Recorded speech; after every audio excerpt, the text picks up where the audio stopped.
चलिए देखते हैं इस भाग में हम क्या सीखने वाले हैं। तो इस भाग में हम सीखेंगे गोलीय दर्पणों द्वारा प्रतिबिंब कैसे बनता है। परंतु प्रतिबिंब बनाना सीखने से पहले हमें कुछ शब्दावली जानना जरूरी हो जाता है, क्योंकि हम इन शब्दावली का इस्तेमाल करेंगे जब हम दर्पणों द्वारा प्रतिबिंब बनाने की बात करेंगे। ये जितने भी शब्दावली हैं उनसे एग्जाम में 1 नंबर के प्रश्न पूछे जा सकते हैं, तो इन्हें ध्यान से देखिएगा। सबसे पहला है ध्रुव, जिसे हम P से भी डिनोट करते हैं। गोलीय दर्पणों के परावर्तक पृष्ठ के केंद्रकों को दर्पण का ध्रुव कहते हैं। यह दर्पणों के पृष्ठ पर स्थित होता है। उदाहरण के लिए यहाँ पर 2 दर्पण दिए हुए हैं, एक है अवतल दर्पण और एक है उत्तल दर्पण। यहाँ पर आप देख सकते हैं दोनों ही दर्पणों के केंद्र में P लिखा हुआ है, इसका मतलब ध्रुव है, ये ध्रुव को दिखाता है। ध्रुव के बाद बात आती है वक्रता केंद्रक की, जिसे हम C से डिनोट करते हैं। गोलीय दर्पण का परावर्तक पृष्ठ एक गोले का भाग है और इस गोले का केंद्रक गोलीय दर्पण का वक्रता केंद्रक कहलाता है। जैसा कि हम जानते हैं जो हमारा दर्पण होता है, जितने भी गोलीय दर्पण होते हैं वो एक बड़े गोले से काट कर बनाए जाते हैं। तो ये जो बड़ा गोला है उसका एक केंद्रक होगा, उसी केंद्रक को कहा जाता है वक्रता केंद्रक, जिसे हम C से डिनोट करते हैं। अब अगर इसका केंद्रक है तो ये जो सर्कल है, ये जो गोला बना है, इसकी कोई त्रिज्या भी होगी। ये जो त्रिज्या होती है इसको कहा जाता है R, और R का मतलब होता है वक्रता त्रिज्या। गोलीय दर्पण का परावर्तक पृष्ठ जिस गोले का भाग है उसकी त्रिज्या दर्पण की वक्रता त्रिज्या कहलाती है। चलिए अब बात करते हैं मुख्य अक्ष की। गोलीय दर्पणों के ध्रुव तथा वक्रता त्रिज्या से गुजरने वाली सीधी रेखा को दर्पण का मुख्य अक्ष कहते हैं। तो हम ये कह सकते हैं कि मुख्य अक्ष वह रेखा है जो वक्रता केंद्रक और ध्रुव को एक दूसरे से जोड़ता है। इसके अलावा एक पॉइंट होता है F, इसे कहा जाता है मुख्य फोकस। ये जो हमारा मुख्य फोकस है और जो हमारा ध्रुव है, इसकी जो दूरी होती है इसे हम छोटे f से डिनोट करते हैं और इसे कहा जाता है फोकस दूरी। तो फोकस दूरी क्या हुआ? गोलीय दर्पण के ध्रुव तथा मुख्य फोकस के बीच की दूरी को कहा जाता है फोकस दूरी। इसका सूत्र होता है R = 2f। यहाँ पर R हमारा वक्रता त्रिज्या है।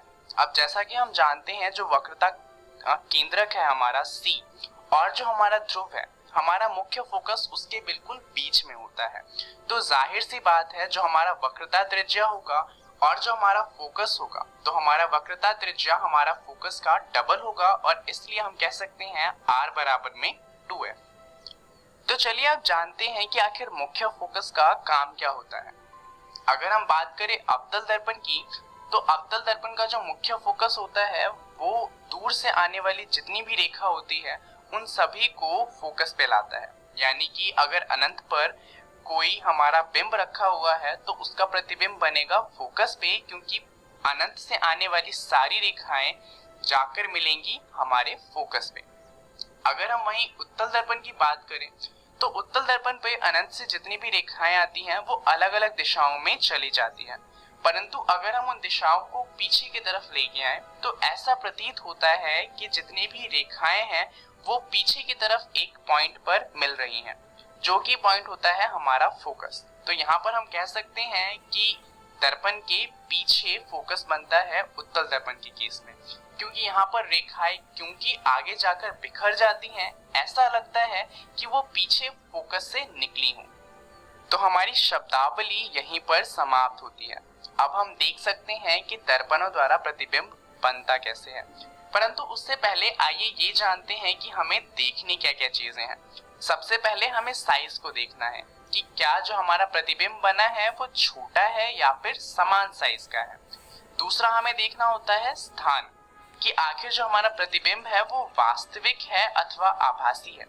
अगर जो हमारा प्रतिबिंब होगा वो मिरर की दूसरी तरफ यानी कि मिरर के अंदर बनेगा तो हम कह सकते हैं कि वो आभासी है, परंतु अगर वो मिरर के बाहर बनता है तो वो वास्तविक कहलाएगा। और हम इसकी प्रकृति के बारे में भी जानेंगे कि क्या वे आवर्धित है या फिर नहीं है। तो अब अगर हम दर्पणों द्वारा प्रतिबिंब बनाना सीखेंगे तो जाहिर सी बात है कि हमें परावर्तन के कुछ नियम पढ़ने होंगे गोलीय दर्पणों के लिए। चलिए उन्हें जान लेते हैं।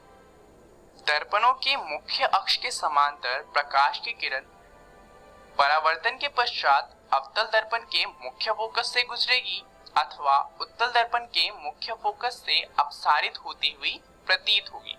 इसका मतलब ये है कि अगर हम अवतल दर्पण की बात करें तो वहां पर अगर कोई सी भी रेखा या फिर प्रकाश की किरण फोकस से गुजरेगी तो जो हमारा मुख्य अक्ष है उसके समांतर चली जाएगी, और इसका उल्टा भी सही होता है। यानी कि अगर कोई रेखा और प्रकाश की किरण हमारे मुख्य अक्ष के समांतर आएगी तो वो फोकस से पास करेगी। अगर हम उत्तल दर्पण की बात करें तो यहाँ पर क्या होता है कि जितनी भी प्रकाश किरणें आती हैं वो अलग दिशाओं में फैल जाती हैं, परंतु ऐसा प्रतीत होता है अगर कोई रेखा मुख्य अक्ष के समांतर आ रही है तो ऐसा प्रतीत होता है कि वो फोकस पे मिलेगी पीछे की तरफ अगर हम रेखा को बढ़ाएं तो। चलिए अब जानते हैं दूसरा रूल। गोलीय दर्पण के वक्रता केंद्र से गुजरने वाली किरण परावर्तन के पश्चात उसी पथ के अनुदिशा वापस परिवर्तित हो जाती है। इसका मतलब ये है कि जो हमारा C पॉइंट है उससे कोई रेखा आती है हमारे दर्पण पे, तो जिस एंगल से वो आई है उसी पथ पे वो वापस भी चली जाएगी। चलिए फाइनली अब बचता है हमारा आखिरी रूल। हमारा आखिरी रूल है आपतित तथा परावर्तित किरणें आपतन बिंदु यानी कि P पर मुख्य अक्ष से समान कोण बनाते हुए परावर्तन के नियमों का पालन करती हैं। इसका मतलब ये है कि जो हमारा P पॉइंट है उस पे कोई किरण आएगी तो वो जिस एंगल पर आएगी उसी एंगल पर वो परावर्तित भी हो जाएगी, जैसा कि आप इमेज में देख सकते हैं। तो अब हमने सारे रूल पढ़ लिए और हमने सारे के सारे शब्दावली जान लिए। अब फाइनली हम दर्पणों द्वारा प्रतिबिंब बनाना सीख सकते हैं। तो यहाँ पर चलिए शुरुआत करते हैं अवतल दर्पण से।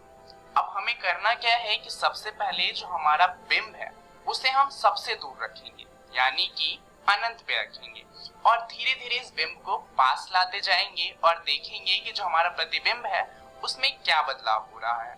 तो जब हम अनंत पर डालते हैं तो अनंत पर रखे बिंब से हमेशा पैरेलल रेखाएं आती हैं। अब जैसा कि हम जानते हैं कोई समांतर रेखा आएगी मुख्य अक्ष पे तो वो फोकस से पास करेगी, तो इसलिए जो हमारा इमेज बनेगा यानी कि जो हमारा प्रतिबिंब बनेगा वो बनेगा फोकस पर। ये अत्यधिक छोटा होगा और ये बिंदु के आकार का होगा, और क्योंकि ये इमेज की उसी तरफ बना है जिस तरफ इमेज है तो हम कह सकते हैं कि ये एक वास्तविक इमेज होगा और ये उल्टा होगा। अब इसके बाद हमें वस्तु को थोड़ा पास लाना है, तो अब हम क्या करते हैं कि C से थोड़ा सा पीछे रखते हैं ऐसे। अब यहाँ पर आप देख सकते हैं एक रेखा हमने सेंटर से पास करी है यानी कि वक्रता केंद्रक से, और दूसरी समांतर पास करी है मुख्य अक्ष से जो फोकस से पास हो जाएगी। तो यहाँ पर जो हमारा प्रतिबिंब बनेगा वो बनेगा F तथा C के बीच में। यहाँ पर जो बनेगा इमेज वो छोटा होगा और वास्तविक होगा तथा उल्टा होगा। जब हम वस्तु को थोड़ा और पास लाएंगे यानी कि इस बार हम इसे रखते हैं C पर, तो C पर रखने पर हम देखेंगे कि जो प्रतिबिंब बनता है वो भी C पर ही बनता है और जो साइज है वो समान साइज है और ये वास्तविक है तथा उल्टा है। अब तक आपने एक बात नोटिस करी होगी कि जैसे जैसे हम वस्तु को पास लाते जा रहे हैं जो हमारा साइज है वो बढ़ता जा रहा है। पहले बिंदु के आकार का था, फिर छोटा हुआ और अब समान साइज का हो गया, और जितने भी हैं वो सभी वास्तविक बने हैं तथा उल्टे बने हैं। अब इसके बाद हम इसे थोड़ा और पास लाएंगे यानी कि हम इसे C तथा F के बीच में रखेंगे। यहाँ पर जो हमारा बनेगा प्रतिबिंब वो बनेगा C से परे, ये विवर्धित होगा यानी कि ये बड़ा होगा और ये वास्तविक होगा तथा उल्टा होगा। अब इसके बाद हम इसे थोड़ा और पास लाते हैं यानी कि इस बार हम इसे फोकस पर रखते हैं। तो फोकस पर रखने पर जो हमारा प्रतिबिंब बनेगा वो बनेगा अनंत पर, और यहाँ पर जो साइज होगा वो अत्यधिक विवर्धित होगा क्योंकि अनंत पर बना कोई भी प्रतिबिंब बहुत ज्यादा बड़ा होता है। और इस बार भी जो हमारा इमेज बनेगा वो वास्तविक होगा तथा उल्टा होगा। अब आप देख सकते हैं कि अब तक जो हमारा साइज है प्रतिबिंब का वो बढ़ता जा रहा है। पहले पॉइंट साइज था, फिर छोटा हुआ, फिर बड़ा हुआ और अब अनंत पर बना है, परंतु अनंत से ज्यादा बड़ा नहीं हो सकता, यानी कि अब साइज इससे छोटा ही रहेगा। तो अब हम क्या करते हैं, वस्तु को थोड़ा और पास लाते हैं, यानी कि F तथा P के बीच में रखते हैं। यहाँ पर जो हमारा इमेज बनेगा वो पहली बार दर्पण के पीछे बनेगा, यानी कि ये वास्तविक नहीं रहा। यहाँ पर जो इमेज होगा वो विवर्धित होगा, यानी कि बड़ा होगा, और पहली बार आभासी तथा सीधा होगा। तो अवतल दर्पण के 6 केस होते हैं, जिसमें से 5 में वास्तविक इमेज बनती है और सिर्फ एक ऐसा केस है जिसमें आभासी तथा सीधी इमेज बनती है। परंतु अगर हम उत्तल दर्पण की बात करें तो ये सिर्फ आभासी इमेज ही बनाता है और इसके सिर्फ 2 ही केस हैं। तो चलिए जल्दी से उन्हें भी जान लेते हैं। पहला, जब वस्तु अनंत पर होगी तो इसमें क्या होता है कि इसमें भी इमेज फोकस पर बनती है, परंतु इस बार क्योंकि उत्तल दर्पण का फोकस जो हमारा दर्पण है उसके पीछे होता है, इसलिए फोकस पर इमेज बनेगी दर्पण के पीछे। ये भी अत्यधिक छोटी होगी और आभासी होगी तथा सीधी होगी। अब इसके बाद ऑब्जेक्ट यानी कि हमारे वस्तु को थोड़ा और पास लाना है, तो अब हम इसे अनंत तथा P के बीच में रखते हैं। इस बार P तथा F के बीच में दर्पण के पीछे हमारा प्रतिबिंब बनेगा। इस बार प्रतिबिंब छोटा होगा और इस बार भी ये आभासी तथा सीधा होगा। तो आपने एक बात देखी होगी कि दोनों ही केस में जो हमारा प्रतिबिंब बना है वो वास्तविक वस्तु से छोटा बना है, यानी कि जो उत्तल दर्पण है उसका इस्तेमाल करके हम सिर्फ छोटे इमेज यानी कि छोटा प्रतिबिंब ही बना सकते हैं। चलिए जानते हैं इस वीडियो में हमने क्या सीखा। इस वीडियो में हमने सीखा गोलीय दर्पणों द्वारा प्रतिबिंब बनाना। इसके बारे में आप अपनी NCERT बुक का अध्याय प्रकाश, परावर्तन तथा अपवर्तन पढ़ सकते हैं। आपको जो टॉपिक पढ़ना है वो है गोलीय दर्पणों द्वारा प्रतिबिंब बनना। अगली वीडियो में हम बात करेंगे गोलीय दर्पणों के उपयोग के बारे में, चिन्ह, परिपाटी के बारे में और दर्पण सूत्र तथा आवर्धन के बारे में। इस वीडियो के लिए इतना ही। धन्यवाद।